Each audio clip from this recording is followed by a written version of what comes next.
we have family, we have to work, we have to take a rest because tomorrow we have to go to the job, right? So surrendering means practically when spirituality is applied moment by moment in our life, wherever you are. So surrender, that means when you go to work, in your office, you can see God everywhere. And that's the most difficult part because always the ego comes and then worry and stress and think that it's very significant. Like she was telling, if somebody imagine that you're a drop of an ocean, a drop of water, and God is so big like an ocean, then you feel that kind of inferiority. How can you surrender? How can one do automatic surrender? How can you surrender everything? How can you show love to God? It's very difficult. But then it's a process, right?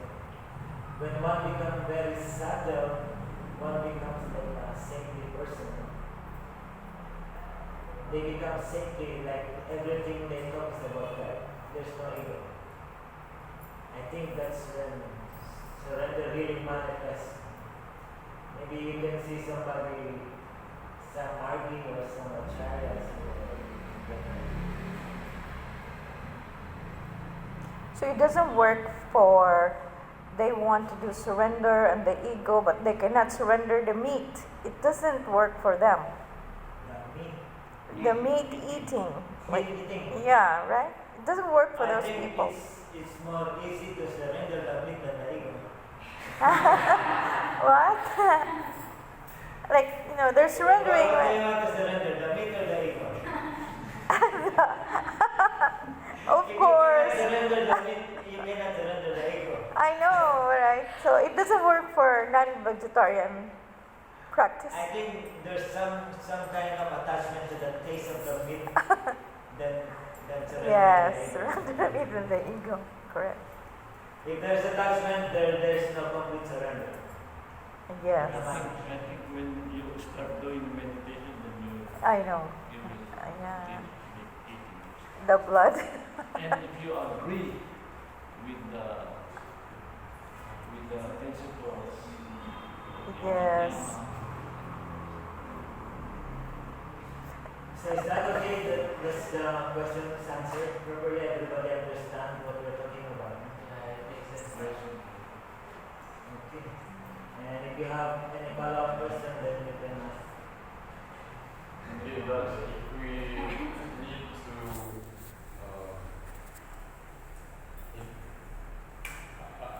ideally need to, according to the words of said, we need to repeat second lesson mantra every time we breathe. But okay, at what time we need to repeat the first lesson mantra? Yeah, actually, that's a very tricky question.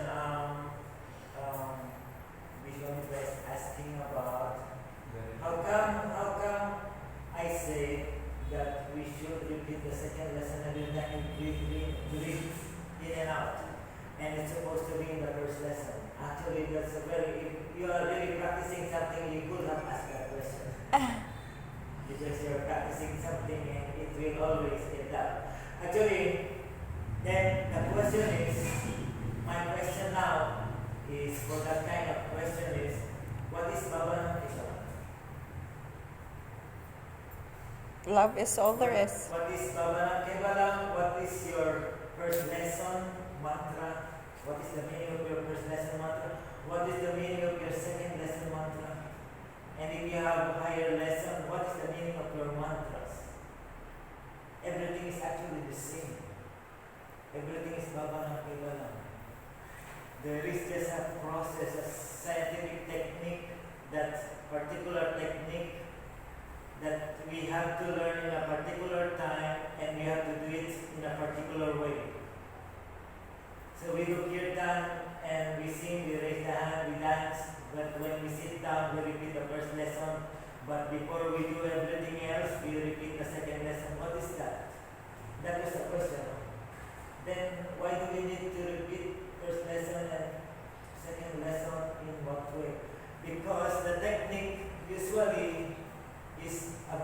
deep and difficult technique. So the second lesson has to be remembered whenever you're changing action. That is before you eat. It's very difficult because when you talk to somebody else and then you change to talk to somebody else, you have to repeat your second lesson.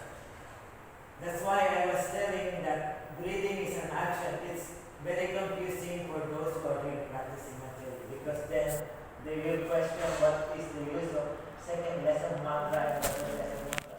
But actually that's part of the realization. That's already the second stage of your realization that then everything is the same. There's not do both together or just Now, one?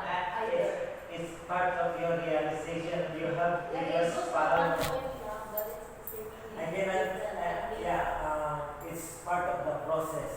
Because we cannot just tell you everything what we have found out. You have to find it out yourself or else it will be too easy for you. You might not even try to digest it. Maybe you want to share. Yeah, I am sharing now. That's why I was telling you what is your Babalang Baram, what is your first lesson mantra, what is your second lesson mantra, and how come I told that every time you breathe in and you breathe out, it's a change of action. And that is something for everybody to find out. It's not something that somebody needs to explain.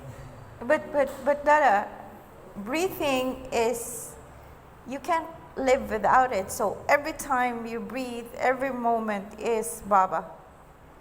Or you will die. Like, you forgot to breathe, you'll be dead. Yeah, that is your proper devotion. And if you get into that kind of level, that's proper devotion. You should be like a fish. And Cannot. devotion is the water.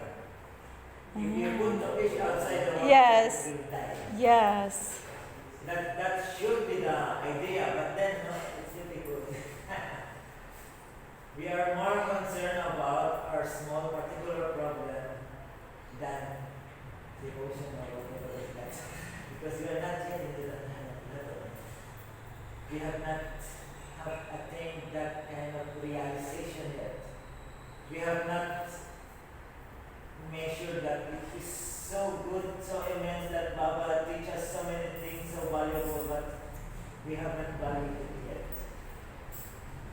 Like even if you do your practical duties every day, work or chores, then it's still surrender maybe because it's your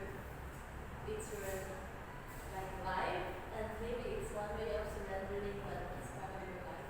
So it still is surrender. Yeah, there is a system. Baba gave a system. Wake up 5 o'clock, do this, do that. And then in the afternoon, do this, do that. Before you eat, before you take bath, before you wake up, even you do this, do that. Everything is a process. Everything there is a system. And if somebody can follow all these points, it's much easier for somebody to attain what we're talking about. So Dada, so when there's a big storm in our life, we just have to breathe and surrender to Baba. Yeah, it's very easy to say like that. But So I'm asking. it's very easy to theorize things. It's very easy to create a theory that you have realized something very high. But then in order to reach there, it's a process. Okay.